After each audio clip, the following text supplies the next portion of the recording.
Hello दोस्तों, welcome back to my channel. अगर आपने अभी तक मेरे चैनल को सब्सक्राइब नहीं किया है तो जल्दी से मेरे चैनल को सब्सक्राइब कर दें। एपिसोड 6 की शुरुआत में डेवलपमेंट डिपार्टमेंट में एक लड़का आता है तो इसको देखकर ज़ॉफिंग सिस्टर जिंग से पूछता है कि क्या ये हमारा नया कुलीग है। तो सिस्टर जिंग कहती है कि मुझे तो इस बारे में नहीं मालूम। चियो और शाओनिंग एक दूसरे को पहले से जानते होते हैं। शाओनिंग चियो से यही पूछ रही होती है कि तुम यहाँ पर क्या कर रहे हो। कितने में यूहेंग यहाँ पर आ जाता है। यूहेंग चियो से कहता है कि क्या बैंक के प्रेसिडेंट कल रात आ गए हैं। तो चियो कहता है कि हाँ। ये कहने लगता है कि प्रेसिडेंट थोड़े से बिजी, इसलिए उन्होंने मुझे आपको ये डॉक्यूमेंट देने के लिए कहा है। यूहेंग कहता है कि तुम मेरे ऑफिस में आओ। शाओनिंग बैंक प्रेसिडेंट के बारे में चियो से पूछती है तो चियो कहता है कि मैं बैंक के प्रेसिडेंट का नया ड्राइवर हूँ, मैं तुमसे बाद में मिलूंगा। ये कहकर चियो चला जाता है। अब ये दोनों साइड में बात करने के लिए आ जाते हैं। शाओनिंग उससे पूछ रही होती है कि तुम वापस क्यों आ गए। तो चियो कहता है कि तुम इसका कारण जानती हो। शाओनिंग इससे कुछ कहने वाली होती है कि चियो कहता है कि मैं जानता हूँ कि तुम क्या कहना चाहती हो, लेकिन मैं ये चांस लेना चाहता हूँ। इतने में ज़ॉफिंग अपने कोलीग्स के साथ यहाँ पर आ जाता है। ज़ॉफिंग को इन दोनों को साथ में देखकर गलतफहमी हो जाती है कि कहने लगता है कि तुम दोनों के दरमियान जरूर कुछ चल रहा है। शाओनिंग कहती है कि आप क्या कहना चाह रहे हैं। ज़ॉफिंग कहता है कि चियो ने सिर्फ तुम्हारी खातिर ही इस जॉब के लिए अप्लाई किया है ना। ये दोनों इनकार करते हैं। शाओनिंग कहती है कि आप गलत समझ रहे हैं। ज़ॉफिंग कहने लगता है कि ये तो ऑफिस रोमांस है। इसके कोलीग भी इसी का साथ दे रहे होते। इतने में यहाँ पर यूहेंग भी इनको देख लेता है। शाओनिंग यूहेंग को यहाँ पर देखकर एम्बैरेस महसूस कर रही होती है। अब ज़ॉफिंग और इसके यही कोलीग्स लंच ब्रेक के 1 घंटे बाद वापस आते हैं तो यूहेंग इनको लेट आने पर डांट रहा होता है, लेकिन ये तीनों ही सीरियस दिखाई नहीं दे रहे होते। यूहेंग लिशेंग से कहता है कि तुम इस हफ्ते तीसरी बार लेट आए हो और अगर ऐसा दोबारा हुआ तो या तो तुम्हें काम से निकाल दिया जाएगा या फिर तुम्हारा ट्रांसफर हो जाएगा। लिशेंग कहता है कि मैं रेगुलर वर्कर हूँ तो फिर मुझे काम से क्यों निकाला जाएगा। यूहेंग कहता है कि तुम एम्प्लॉय होने की हैसियत से रूल्स नहीं तोड़ सकते। ये सुनकर लिशेंग गुस्सा हो जाता है और यूहेंग का बाजू बहुत जोर से पकड़ लेता है,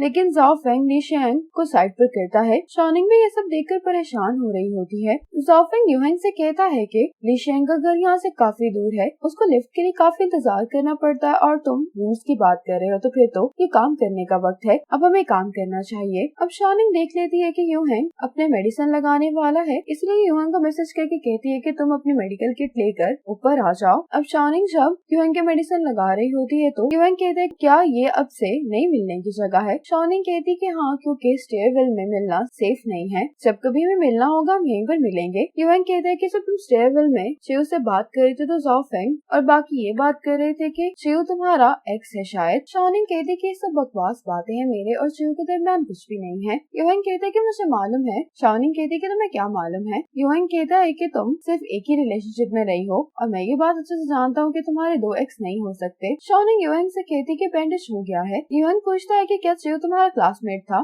शाओनिंग कहती है कि हाँ, और उसके साथ वो मेरी बेस्ट फ्रेंड का एक्स बॉयफ्रेंड है। मैं तो यही सोच रही हूँ कि जब इन दोनों की मुलाकात होगी तो क्या होगा। वे एक बेकरी पर आती है, लेकिन यहाँ पे काफी रश होता है। ये देखते हुए ये जाने वाली होती है कि चियो उसका फेवरेट केक लेकर सामने खड़ा होता है। वे चियो को यहाँ पर देखकर काफी हैरान हो जाती है। अब वे चियो को देखने के बाद यहाँ से जा रही होती तो चियो कहता है कि मैं तुमसे पहले के लिए माफी मांगना चाहता हूँ। मेरे पेरेंट्स चाहते थे कि मैं अपने होम टाउन में ही जॉब करूँ, मैं जानबूझकर तुम्हें डिसअपॉइंट नहीं करना चाहता था। वही कहती है कि इसमें तुम्हारा कसूर नहीं है। चियो कहता है कि नहीं, मेरी गलती है, मुझे लगा था कि मैं काम और रिलेशनशिप दोनों को ही बैलेंस कर लूंगा। चियो कहता है कि मुझे तुम्हारी बिल्डिंग में ही एक जॉब मिली है तो अब हमें लॉन्ग डिस्टेंस रिलेशनशिप में नहीं रहना पड़ेगा। जब भी तुम्हें मेरी जरूरत होगी तो मैं तुम्हारे पास आ जाऊंगा। वही कहती है कि मैं ये बात एडमिट करती हूँ कि पहले मैं तुम्हारा इंतजार कर रही थी, लेकिन अब तुम्हारा आना मेरे लिए कोई भी मायने नहीं रखता। ये कहकर वही चली जाती है। अब ज़ॉफिंग ऑफिस में शाओनिंग के पास आकर कहने लगता है कि मैं स्मोकिंग मैंने ही एविडेंस सबमिट करवाया, लेकिन मैं यूहेंग के सामने तुम्हारा भी नाम लूंगा कि तुमने भी इसमें मदद की है। सिस्टर जिंग शाओनिंग को इशारा करती है कि तुम यहाँ से चली जाओ। शाओनिंग ये सुनते ही जल्दी से यहाँ से चली जाती है। अब शाओनिंग जब घर पर आती तो यूहेंग खाना बना रहा होता है। शाओनिंग यूहेंग से कहती है कि तुम्हारा हाथ अभी ठीक नहीं हुआ तो तुमने कुकिंग क्यों की। यूहेंग कहता है कि छोटी सी इंजरी है। अब ये दोनों सब डिनर करने के लिए बैठ जाते हैं और कहने लगती है कि क्या तुमने स्वीट और सोर पोर्क इसलिए बनाया क्योंकि ये मुझे पसंद है। यूहेंग कहता है कि ये सिर्फ एक इत्तेफाक है। शाओनिंग इससे पूछती है कि तुम्हें खाने में क्या पसंद है, मैं याद कर लेती हूँ ताकि मैं तुम्हारे लिए वो बना सकूं। यूहेंग कहता है कि मैं खाने को लेकर चूजी नहीं हूँ, कुछ भी खा लेता हूँ। जिस आदमी ने यूहेंग पर हमला किया होता है उसका नाम गाओ होता है। शाओनिंग को उसकी कॉल आती। शाओनिंग ने इसके केस को हैंडल करने में इसकी मदद की होती है तो ये इसको कॉल करके थैंक्स बोल रहा होता है। मेरी वजह से यूहेंग को चोट लग गई थी तो मैं यूहेंग से माफी मांगना चाहता हूँ। शाओनिंग कहती है कि तुम्हें ये बात दिल पर लेने की जरूरत नहीं है यूहंग, तुम्हें पहले ही माफ कर चुका है। शाओनिंग कॉल बंद करते ही इसको बताने वाली होती है कि यूहंग इसकी बात काटते हुए कहता है कि गाओ को उसके पैसे वापस मिल गए हैं और जाओफेंग ने उसकी काफी मदद की है। शाओनिंग कहती है कि तो तुमने सारी बात सुन ली है। यूहंग ये सुनकर मुस्कुराने लगता है। अगली सुबह मीटिंग में यूहंग कहता है कि बैंक को चैनली योन के सच के बारे में मालूम हो गया है। आप सब लोगों ने काफी अच्छा काम किया, इसके लिए यूहंग सबको थैंक्स बोलता है। यूहंग कहता है चूँकि जाओफेंग मैच मेकिंग लोन्स का हैंडलर था तो डिवीजन 1 और जाओफेंग के इस महीने का 30% बोनस भी काट लिया जाएगा। ये अनाउंसमेंट सुनने के बाद जाओफेंग यूहंग के पास ऑफिस आकर कहने लगता है कि तुम मेरी सैलरी कैसे काट सकते हो, क्या तुम मुझे एक्सप्लेन करोगे? तो यूहंग कहते हैं कि मैं सब कुछ एक्सप्लेन कर चुका हूँ। जाओफेंग कहता है कि मिस्टर जियांग ने ये मैच मेकिंग लोन शुरू किए थे, तुम ये बात जानते हो। तुमने मुझे इन्वेस्टिगेशन करने के लिए कहा, मैंने वो भी की। मुझे तुम्हारी तारीफ की जरूरत नहीं है, लेकिन तुम्हें मेरे लिए चीजें मुश्किल भी नहीं बनानी चाहिए। यूहंग कहता है कि मैं जानता हूँ कि तुमने मैच मेकिंग लोन शुरू नहीं किए, लेकिन इसके हैंडलर तुम थे, तो ब्लेम तुम्हें किया जाना था। जाओफेंग बहुत गुस्सा हो जाता है। ये कहने लगता है कि तुम्हारा मकसद ही मुझे ब्लेम करना था। तुमने मीटिंग में जानबूझकर अनाउंस किया ताकि तुम मुझे एम्बेरस कर सको। यूहंग कहता है कि अगर तुम्हें मुझसे कोई शिकायत है तो तुम सुपीरियर को जाकर रिपोर्ट कर सकते हो। जाओफेंग कहता है कि मैं ऐसा करने की तो हिम्मत नहीं कर सकता क्योंकि तुम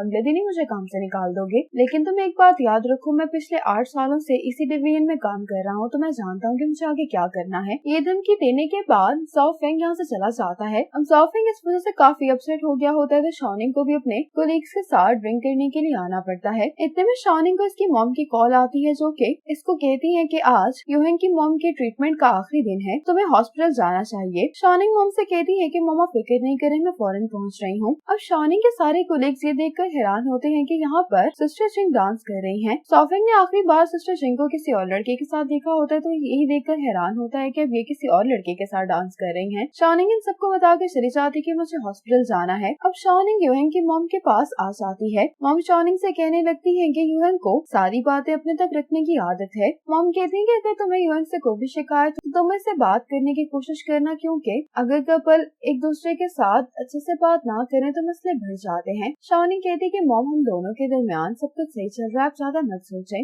मॉम यूहंग से कहने लगती है कि तुम दोनों की शादी हो गई, लेकिन शाओनिंग के हाथ में कोई भी अंगूठी नहीं है। मॉम यूहंग को बताती है कि मेरे ड्रॉर में तुम दोनों के लिए रिंग्स पड़ी हुई हैं। मॉम शाओनिंग से कहने लगती है कि मैं हमेशा से तुम्हें गिफ्ट देना चाहती थी, लेकिन मुझे ये मालूम ही नहीं है कि तुम्हें नेकलेस ज्यादा पसंद है या ब्रेसलेट। तो शाओनिंग कहती है कि मॉम इसकी जरूरत नहीं है, मुझे कोई भी गिफ्ट नहीं चाहिए। मॉम शाओनिंग से कहने लगती है कि मुझे तुम लोगों के साथ घर जाना होगा, क्या तुम्हें कोई प्रॉब्लम तो नहीं है इससे? शाओनिंग कहती है कि ये तो काफी अच्छी बात है। शाओनिंग ये कहने वाली होती है कि आप मेरे बेडरूम में रह सकती हैं। ये सुनकर यूहंग भी अलर्ट हो जाता है। शाओनिंग जल्दी से बात बदलते हुए कहती है कि मेरा मतलब है कि आप हमारे बेडरूम में रुक सकती हैं। अब यूहंग शाओनिंग को बाहर बुलाता है। यूहंग कहते हैं कि क्या तुम जाओफेंग की वजह से अपसेट हो? कि शाओनिंग से कहने लगता है कि ये कोई फेयर पनिशमेंट तो नहीं है। शाओनिंग कहती है कि अगर तुम्हारे साथ बगैर किसी वजह के ऐसा हो तो तुम्हें कैसा लगेगा? यूहंग कहते हैं कि जाओफेंग सारी सिचुएशन जानता है। शाओनिंग कहती है कि फिर भी ये काम बेहतर तरीके से हो सकता था, तुम उसे सजा दे सकते थे, लेकिन तुम्हारे तरीके से तो ऐसा लग रहा है कि तुमने अपना गुस्सा निकालने के लिए जाओफेंग के साथ ये सब कुछ किया है। यूहंग कहता है कि मुझे काम में रिजल्ट्स की परवाह है, अगर मैं हर किसी की फीलिंग्स की परवाह करने लगूंगा तो फिर मैं कैसे काम कर पाऊंगा? शाओनिंग कहती है कि तो तुम्हें लगता है कि तुमने कुछ भी गलत नहीं किया। यूहंग कहता है कि मेरा कहने का मतलब ये नहीं है। शाओनिंग कहती है कि मुझे ये बात रियलाइज हो गई कि मैं तुम्हें बिल्कुल भी नहीं समझती। यूहंग कहता है कि मुझे लगता है कि हम काफी इमोशनल हो गए हैं, तो हमें रिलैक्स होकर इस बारे में बात करनी चाहिए। अब मॉम डैड जब हॉस्पिटल आ रहे होते हैं तो ये शाओनिंग और यूहंग को देख लेते हैं। मॉम डैड जब ये देखते हैं कि शाओनिंग उस समय यहाँ से चली गई है तो डैड कहने लगते हैं कि क्या इनका झगड़ा हो रहा है। मॉम कहती है कि कपल्स में झगड़े तो नॉर्मल बात है। अब शाओनिंग के पेरेंट्स यूहंग की मॉम से मिलने के लिए आ जाते हैं। काफी बातें करने के बाद यूहंग की मॉम कहने लगती है कि मैं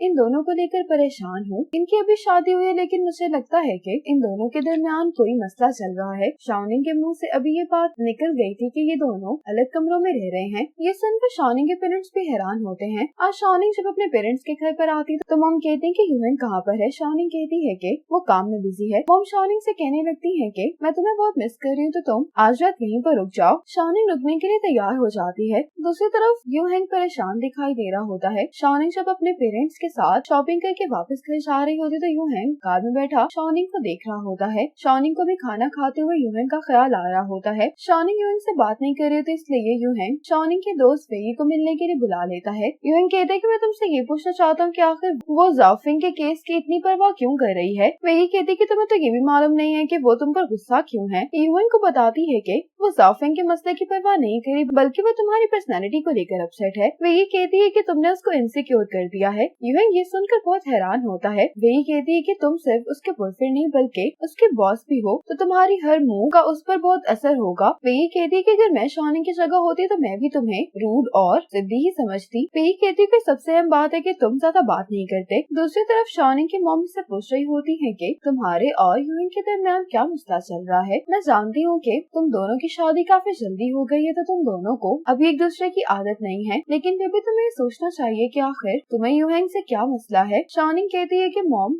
मुझे लगता है कि हम दोनों का रिलेशनशिप बहुत जल्दी आगे बढ़ रहा है। मुझे इस बात का डर है कि शायद मैंने हमारे रिलेशनशिप को लेकर सही से सोचा नहीं है। मॉम कहती है कि जिंदगी में जरूरी नहीं है कि हम हर चीज के बारे में प्रिडिक्शन कर सकें। अब चूंकि तुम दोनों ने फैसला कर ही लिया एक साथ होने का, तो मुझे लगता है कि तुम दोनों को एक अच्छी जिंदगी गुजारने की कोशिश करनी चाहिए। और अगर कभी तुम्हें लगेगा कि तुम यूएन के साथ नहीं रह सकते, तो तुम डिवोर्स ले लेना। डिवोर्स वाली बात सुनकर शॉनिंग हैरान होती, तो मॉम कहती है कि डिवोर्स कोई बड़ी बात नहीं है। अगर तुम अपने रिलेशनशिप में खुश ना हुई तो तुम अपने मॉम डैड के पास वापस आ जाना। मॉम कहती है लेकिन मुझे एक बात मालूम है कि मेरी बेटी इतनी आसानी से गिव अप करके वापस नहीं आएगी। अब रात को सोने से पहले शॉनिंग अपनी मॉम की कई हुई बातों के बारे में सोच रही होती है। अब दिखाया जाता है कि यूएन को शॉनिंग के फीचर से मालूम हुआ था कि इसको स्वीट और सोर पोर्क पसंद है, तो इसने इंटरनेट से रेसिपी देखकर ये बनाने की कोशिश की, लेकिन कई दफा यूएन ये डिश बनाने में फेल हो गया। लेकिन बहुत बार ट्राई करने के बाद यूएन ये डिश बनाने में कामयाब हो जाता है। ये देखकर यूएन काफी खुश दिखाई दे रहा होता है। इसी मोमेंट पर एपिसोड 6 खत्म हो जाती है।